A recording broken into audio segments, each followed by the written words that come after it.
TitleSearch.com again. This is Dave at AFX Title. Just had two interesting conversations with investors looking at foreclosure auction type properties.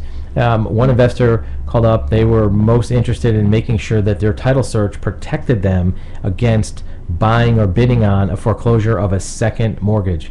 Excellent observation. It's really good that we're seeing investors that are looking to make sure that the loan they're bidding on is actually a first priority loan. Look, a lot of things may get wiped out by a foreclosure. Some types of liens might, but the worst mistake you can make is buying a foreclosure that actually was for a second loan or a home equity loan, because there's still a big fat first mortgage in front of that. So that's a good observation. The second conversation I had about 25 minutes ago was with a client looking at a property in a couple days at an auction, looking for liens. Coincidentally, they had just purchased a property a week ago and did not do a title search in advance. Come to find out, after the property was purchased, they discovered over 20 liens potentially on that property.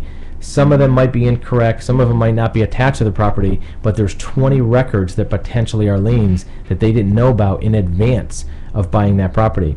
They were told by a lot of people that in real estate, even some real estate agents told them that if you buy a property at a foreclosure, that all the other liens are gone.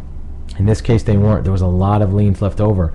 There was a mortgage broker that gave this person some advice about buying a foreclosure, which said that if you buy the property at foreclosure, the sheriff's deed will eliminate liens, which in this case wasn't true. So get a good title search, do some due diligence, possibly get some legal advice from an attorney about what goes into buying a foreclosure. If you take a look at some of our videos, we have some information on what goes into a foreclosure auction, what goes into the due diligence prior to that. So get your information from really good sources and shop it around a little bit.